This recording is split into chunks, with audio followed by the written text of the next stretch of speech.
Welcome to Fresh Talk News Channel.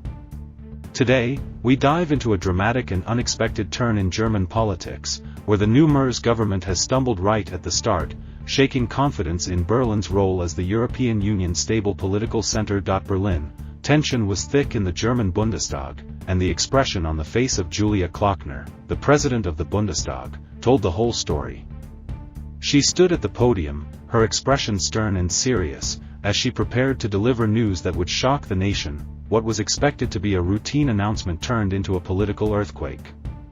The moment she read the final tally of votes, the room froze. Member of Parliament Friedrich Merz has not achieved the required majority of at least 316 votes. According to Article 2, Paragraph 2 of the Basic Law, he has not been elected Federal Chancellor of the Federal Republic of Germany, she declared. A stunned silence gripped the chamber. Friedrich Merz, leader of the Christian Democratic Union, CDU, and the man expected to become Germany's next chancellor, sat in the front row. Without raising his head, he jotted down notes on a piece of paper, his expression unreadable. This was unprecedented. Never before in the history of the modern German Republic had Parliament rejected a chancellor nominee. It was a moment of profound embarrassment, a monumental schmack. For Merz, however, the crisis did not last long. Later that same day, in a second round of voting, Merz finally secured the majority needed to become chancellor. But the damage was done. What should have been a triumphant start for Merz had become a moment of doubt and humiliation. It raised serious questions about his ability to deliver on his promise of restoring political stability to Germany and Europe.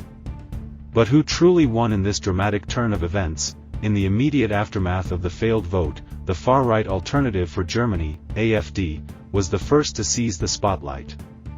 AfD co-chair Alice Weidel wasted no time addressing the press, her tone triumphant. "This is a good day for Germany," she declared, adding that Merz should resign and make way for snap elections. The AfD, which had recently surged in polls, had outpaced Merz's CDU in some surveys. Weidel's party, once considered a fringe movement, now stood as Germany's most popular far-right party, a shocking development not seen since the era of the Nazis. The failed vote also sent shockwaves through Germany's centrist parties, which had long stood as pillars of stability. Ralph Stegner, a leading Social Democrat, SPD, lawmaker, sounded the alarm, saying, "The right-wing extremists are the only winners here." His sentiment was echoed by Markus Söder, leader of the Christian Social Union, CSU, the Bavarian sister party of Merz's CDU. Söder warned of mounting uncertainty at home and abroad. Merz had often ridiculed his predecessor, Olaf Scholz, for leading a fragile coalition. Now, it was Merz's own coalition, made up of the CDU, CSU, and SPD, that seemed fragile, crumbling at the very moment of its debut. But what caused this dramatic setback? Beneath the surface, long-simmering tensions within Merz's coalition had erupted. Despite having a comfortable majority, with 12 more seats than needed, at least 18 coalition members did not support him. Some even voted against him. Speculation quickly spread: were these lawmakers sending a warning or settling scores?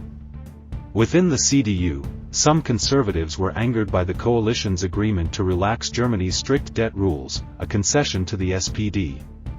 Meanwhile, SPD members were uncomfortable with Merz's conservative leadership style and his past cooperation with far-right factions on key votes.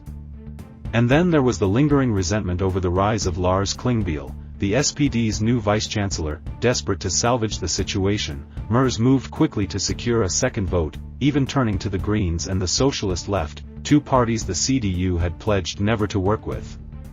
It was a risky gamble, but it paid off, allowing him to narrowly claim victory in the second round. But the drama has left scars. Merz's promise to restore Germany's political stability now seems uncertain.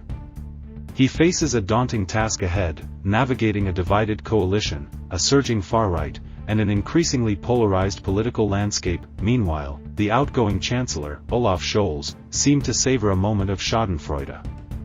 When asked by a reporter if he was happy with the chaos that had engulfed his successor, Scholz simply tapped his forehead, dismissing the idea as absurd. Germany's political future remains uncertain, and all eyes are on Friedrich Merz.